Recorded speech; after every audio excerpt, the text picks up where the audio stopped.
ओम ब्रह्मानंदं परमसुखदं केवलं ज्ञानमूर्तिं द्वन्द्वातीतं त्रिगुणरहितं तस्मैवादिलक्ष्यम् एकं नित्यं विमलमचलं सर्वधी साक्षिभूतं भावातीतं गगनसदृशं सद्गुरुं तं नमामि। ओम गुरु ब्रह्मा गुरु विष्णु गुरुदेवो महेश्वरः गुरु साक्षात् परब्रह्म तस्मै श्री गुरुवे नमः।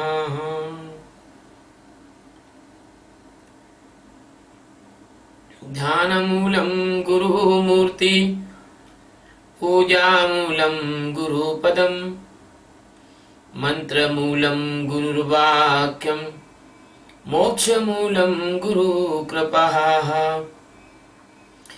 सद्गुरु भगवान की जय, स्वामी जी महाराज की जय। शिवोहम। गीता के 10वें अध्याय का हम ये 17वां श्लोक ले रहे हैं।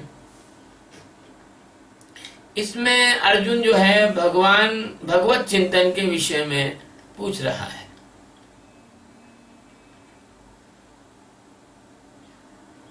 कथम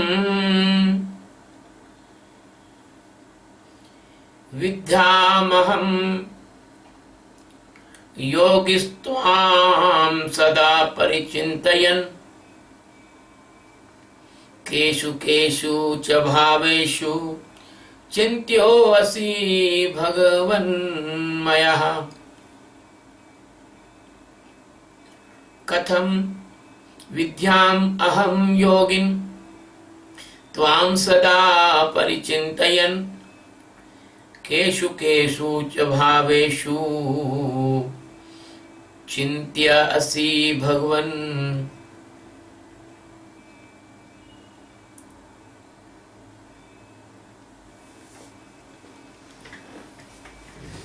मया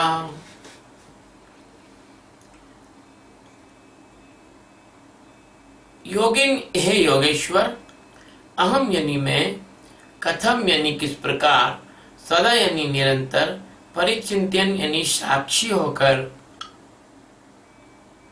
चिंतन से परे जाकर, चित्त से हट चित्त का दृष्टा होकर, त्वाम यानी आपको, विद्याम यानी जानू, च यानी और, भगवान हे भगवान, केशु केशु यानी कौन कौन से, भावेशु यानी भावों में आप, मया यानी मेरे द्वारा, चिंत यानी चिंतन करने योग्य हैं। हे योगेश्वर, हे भगवान, मैं किस प्रकार निरंतर साक्षी होकर, चित्त में स्फुरित चिंतन का दृष्टा साक्षी होकर आपसे, इन सब से अलग आपको जानूं, और भगवान किन किन भावों में आप मेरे द्वारा चिंतन करने योग्य हैं।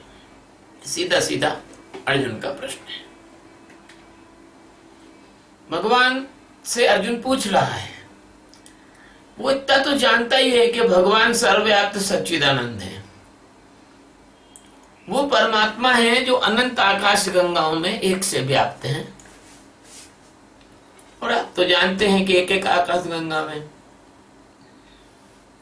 करोड़ों करोड़ करोड़ों अरबों जो हैं वो ब्रह्मांड होते हैं। एक एक आकाश गंगा में अग्नि तारे होते हैं। आप एक आकाश गंगा के तारों को गिन नहीं सकते।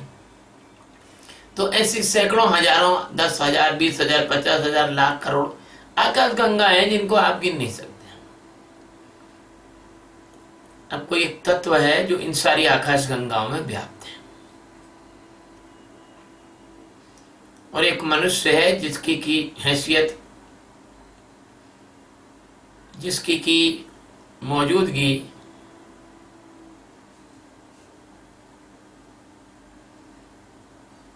इस पृथ्वी पर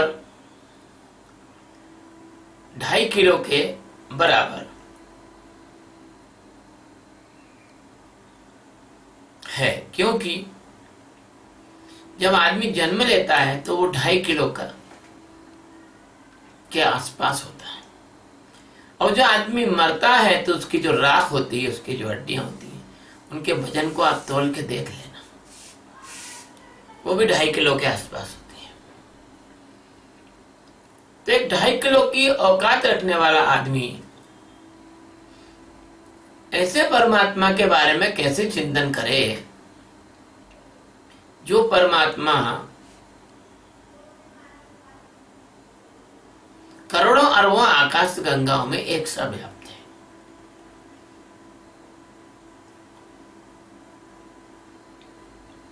तो वो पूछ रहे हैं अर्जुन कि आपको मैं कैसे जानूं, आपका चिंतन कैसे करूं, क्योंकि इतना तो मैं जान गया हूं कि आप चिंतन के चित्त के पार हैं। अंतःकरण से चिंतन करने की सामर्थ्य कोई रखता नहीं है, क्योंकि वह ऐसा तत्व है जो अंतःकरण के भावों में आता नहीं है। तो अब मैं आपको कौन कौन से भाव से मैं आपका कैसे चिंतन करूं, और क्योंकि आप तो परम भाव है, आपसे बड़ा कोई भाव नहीं, आपका होना इससे बड़ा कोई होना नहीं है। जब अर्जुन ऐसा पूछ रहा है तो इसकी बात में बात छिपी हुई है, क्योंकि बात में वो कह रहा है कथम विद्यामहम। संस्कृत में तो इसका मतलब ये है कि विद्या महम यानी मैं आपको कैसे जानूं।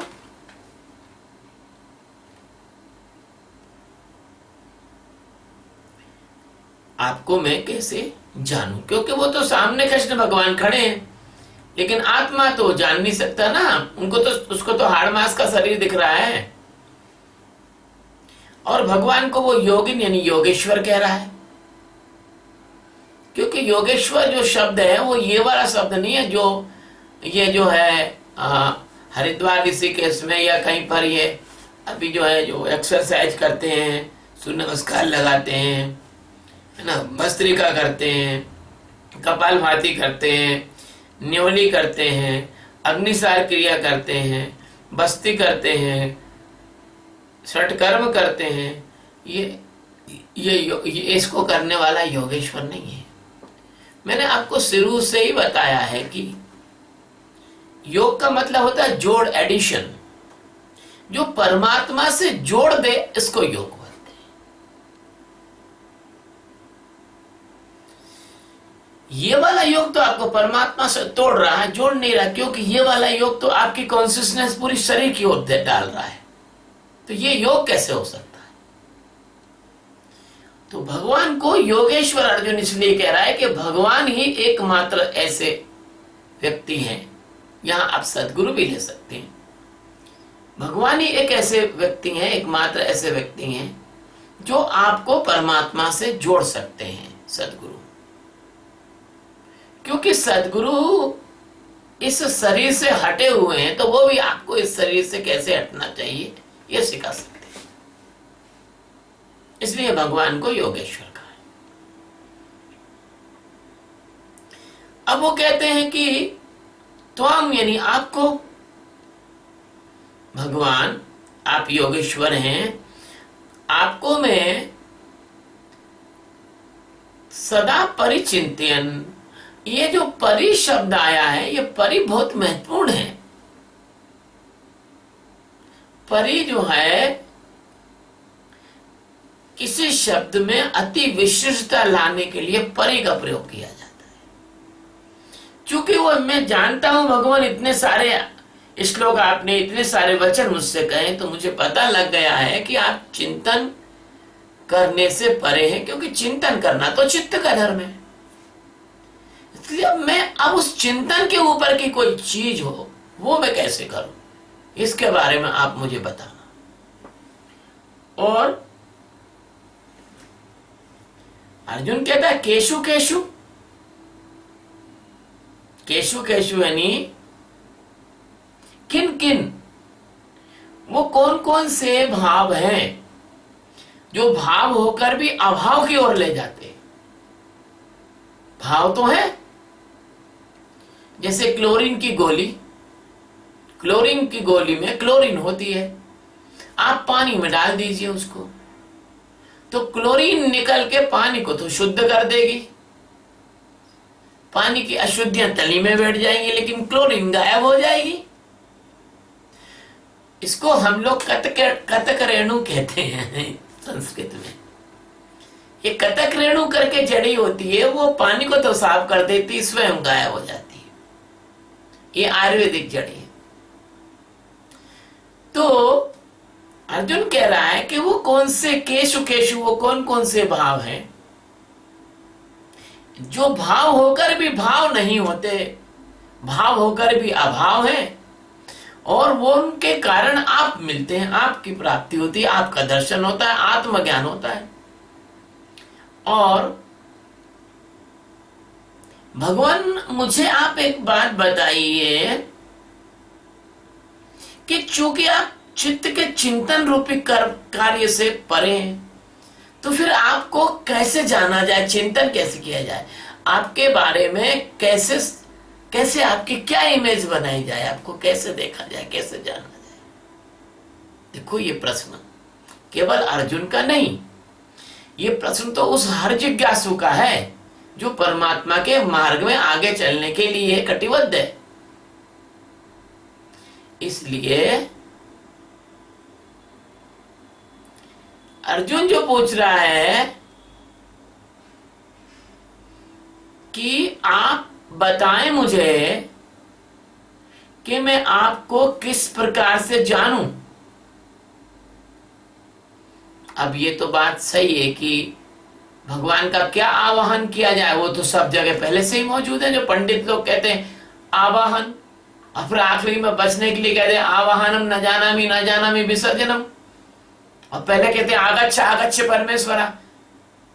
तो ये तो छोटे छोटे बच्चे जो खेल खेलते हैं, और उस खेल के अंदर वो गुड्डो गुड़ियों की शादी करते हैं, और फिर उसमें समधी को ऐसे बुलाते हैं ना, वो मेहमान आ गया, कोई नहीं आया, फिर भी वो मेहमान आ गया, वो मेहमान आ गया, वो मेहमान आ गया, और फिर वो जो पत्तों को जो है एक बोतल के ढक्कन से काट के उसकी पूड़ी बनाते हैं। हम लोग भी बचपन में खेले, हमें लगता है ऐसे ये लोग खेल रहे, क्योंकि भगवान का आह्वान कैसे करोगे, वो तो हर जगह मौजूद है, और भगवान का विसर्जन कैसे करोगे, वो कहीं जाने वाले हैं नहीं, वो तो हर जगह उनकी मौजूदगी है। और देवी देवताओं की तुम्हारी सत्ता इसलिए नहीं है कि तुमने योग वशिष्ठ पढ़ लो या ब्रह्म वेत्ताओं की वाणियां पढ़ लो, उनका कहना है कि बस एक ब्रह्म द्वितीयो नास्ति, एक ही परमात्मा मौजूद है।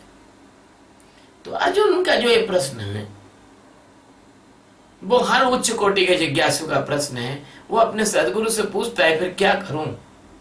साक्ष्य तो आपने बता दिया, मैं आपको कुछ बात यहां साफ करना चाहता हूं।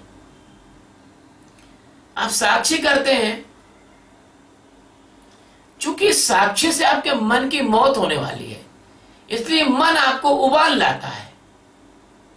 चूंकि इस साक्ष्य से आपकी बुद्धि की मौत होने वाली, तो ये बुद्धि क्या करती है, इसके विरुद्ध खड़ी हो जाती है और उसमें नकारात्मकता ला के खड़ा करती है, शंका खड़े करती है, उबाल लाती है, और आपका जो अहंकार है वो भी बार बार खड़ा होता है इस साधना में, क्योंकि वो क्या है, सदगुरु से लड़ने फिरता है। वो सोचता है, वो आपको नहीं मालूम क्योंकि आप तो अज्ञान में हो। उनकी ये तरकीब है कि वो कुछ ऐसा करना चाहते हैं कि जिससे सदगुरु का और आपका मनमुटाव हो जाए, और सदगुरु और आपका मनमुटाव हो जाए तो उस बहाने को लेके वो आपको उठा के सदगुरु के पास से ले जाएगा, क्योंकि वो आपको कभी भी ज्ञान होने नहीं देना चाहता। आपका मन, आपकी बुद्धि, आपका चित्त और आपका अहंकार, ये चारों एक ऐसे जेल के दरवाजे हैं कि इनके ताले तोड़ने वाले को करंट लग जाता है या वहीं मार डालते हैं उसको। इसलिए सबसे पहला तो यह सदगुरु के ही विरुद्ध खड़े होते हैं। लेकिन कोई सूरमा बहादुर होता है जो अपने मन की बात को नहीं सुनता, लेकिन ये तो पूरा का पूरा पूरे तर्क लाएंगे, वितर्क लाएंगे, शंका लाएंगे, सदगुरु के बारे में ऐसी ऐसी चीजें लाएंगे कि सदगुरु के पास से उठाकर आपको ले जाएंगे। और एक बात बता दूं कि अगर कोई ये सोचे कि मैं अपने सदगुरु को अपने हिसाब से चलाऊं तो वो चल नहीं सकता, क्योंकि सदगुरु चलता है परमात्मा के हिसाब से। परमात्मा जो खिलाता है वो खाता है, जितना उसको उचित होता है उतना खाता है। जो बुलाता है वो बोलता है, जो कराता है वो करता है, क्योंकि उसको मालूम है कि क्या करना ठीक है। और जितने देर उसको सोना है उतनी देर वो सोता है, और जब सोना है तब सोता है, जब जागना है जब जागता है। इसलिए सदगुरु के बारे में ज्यादा इतना चिंता न करना चाहिए। क्यों कि सदगुरु की जो जीवन है वो एक ऑटोमाइजेशन है। एक छोटा सा चुटकुला है। एक शिक्षक अपने बच्चों को सिखा रहे थे स्कूल में, बेटा जिंदगी में कभी झूठ मत बोलना। बच्चों ने कहा बिल्कुल नहीं बोलेंगे। प्रतिज्ञा करो झूठ नहीं बोलेंगे। नहीं बोलेंगे। बेटा कभी पान, तंबाकू, सिगरेट, गुटखा ये को भी मत खाना। बिल्कुल नहीं खाएंगे। प्रतिज्ञा करते हैं नहीं खाएंगे। फिर बोले बेटा कभी किसी लड़की की तरफ नहीं देखना, और लड़कियों का आप लड़कों की तरफ नहीं देखना। बोले बिल्कुल नहीं देखेंगे। आखिरी में गुरु महाराज टीचर ने कहा बहुत सारी बातें, सब कुछ नकारात्मक, सब मना कर दिया। फिर आखिरी में बोले अब जब जरूरत पड़े तो देश के लिए जान जरूर दे देना। तो सब बच्चे बोले अब ऐसी जान हम रख के भी क्या करेंगे, हम तो दे देंगे, देश के लिए जान भी दे देंगे। क्योंकि अब ऐसी जान क्या रखेंगे जिसमें कुछ खाना नहीं, पीना नहीं, ये नहीं करना, वो नहीं करना। तो कहने का ये चुटकुला है, लेकिन इसके पीछे एक संदेश है। क्या संदेश है? कि जब सदगुरु तुम्हें साक्षी में बिठाते हैं और तुम्हारा मन जो मूर्छा में रस लेता है वो रस नहीं लेने देते। तुम साक्षी में रहते हो, मन के दृष्टा होते हो। मन जो है, मन की वासनाओं में मन नहीं रुक पाता, क्योंकि जब तुमको निरंतर देख रहे होते हो तो वो वासना में नहीं रुक पाता है, क्योंकि वो अलग हो जाता है। क्योंकि ऊर्जा तो एक ही है। गुरु नानक ने कहा रब दकी पढ़ा इट्ठो खाना इट्ठो लगाना। ऊर्जा तो एक ही है। चाहे तुम वासना में लगा लो, चाहे तुम परमात्मा में लगा लो। तो जब तुम्हारी पूरी की पूरी ऊर्जा वहां से छूटकर परमात्मा में लगने लग जाती है तो तुम्हारा मन की नानी मरने लग जाती है। और वो कैसे भी करके अपने को बचाने के लिए तुम्हारे अंदर मूर्खता, मूर्छा, अहंकार, चिड़चिड़ाहट और इस प्रकार की नकारात्मकताएं लाता है और अपने गुरु के प्रति तुम्हारे अंदर कुभाव पैदा करता है। तो अर्जुन यही पूछ रहा है कि भगवान क्या करूं, कैसे उस भाव में, जिस भाव में आप रहते हैं जहां मन की नानी मर जाए, मन आ नहीं सकता है, जहां उस चिंतन को कैसे चिंतन करूं जो समस्त चिंतनों से परे है, परिचिंतन है। तो इस प्रकार से ये जो श्लोक है, ये श्लोक अर्जुन का प्रश्न था। अपन इस प्रश्न को आपको समझा दिए। अब आगे के श्लोक में, अभी इस अध्याय में जितने भी श्लोक आ रहे हैं वो सब छोटे छोटे आ रहे हैं। क्यों आ रहे हैं? कि सब जो है एक या तो भगवान की विभूतियों के बारे में है, तो मैं एक एक विभूति वो समझा दूंगा। और यह अर्जुन के अभी प्रश्न है, अभी अर्जुन ने प्रार्थना की है भगवान की, अब भगवान अर्जुन को जवाब भी देंगे आगे जाके। और अपन इसको 19वें श्लोक से भगवान इसका अर्जुन का जवाब देंगे। एक श्लोक और आएगा अर्जुन के प्रश्न का 18वां, वो अपन बाद में लेंगे। अब यहीं पर विराम देते हैं। और मेरा निवेदन है कि YouTube पर अपन ये वीडियो डाल रहे हैं, आप हो सके तो अच्छे लगे तो सब्सक्राइब कर लें आप इनको। शुभ।